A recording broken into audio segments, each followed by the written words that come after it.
One of the things I love about this show is reading the political tea leaves. I mean, the goings on up in Rockville at Stella B. Warner are just always kind of fascinating. Nancy, I hope you chuckle at that. So, reading the tea leaves is as much an art as it is sport, and who on the council has influenced who's moving the ball down the field and which council member has lost the thread. For the past several years, the more progressive wing of the council has championed legislation that has restricted law enforcement.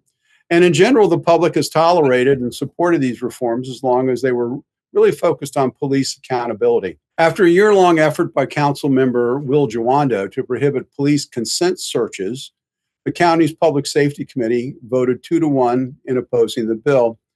Nancy, for several years, Jawando has been at the forefront of advocacy to limit police power, yet in this instance, he seems to have gotten ahead of the curve. He has few allies on the council, and he's the sole sponsor of the bill.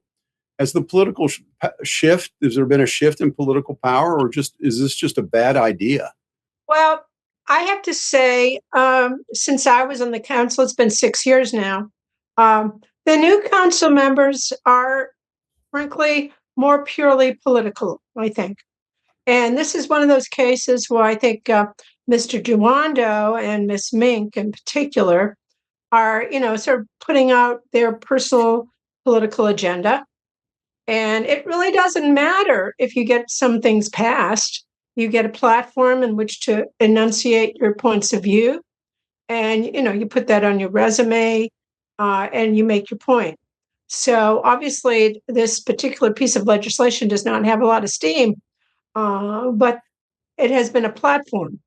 Will has, run for a higher office. He's very involved in other kinds of politics. And this is, I'm sure, designed to establish his credibility in the progressive world and with respect to police behavior. And so I doubt he's losing any sleep over this. He's making his point. That's an interesting summation.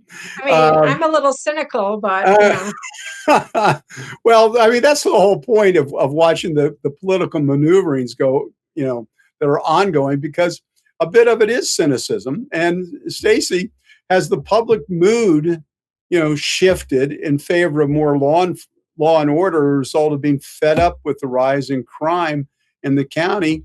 Or is this, as I said before, is this just a bad bill that, that got thrown in the hopper? Unequivocally, yes to both. I'm jumping ahead here a little bit, Casey, because we'll talk about limiting the county executive to 2 terms, but I was an active petitioner on that campaign, and I cannot even count the number of people who expressed deep dismay over the direction the county was headed in, especially and in no small part due to the crime.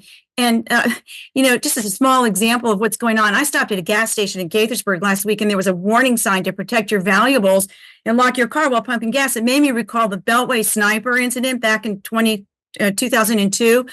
I was ducking behind my car while pumping gas. And it's that kind of same level of fear. You have to be, your head has to be on a swivel at all times. And that's the level of fear in our county right now. I've heard from people across the county about random burglaries and robberies, and particularly in areas that were once considered safe havens. No one is safe anymore.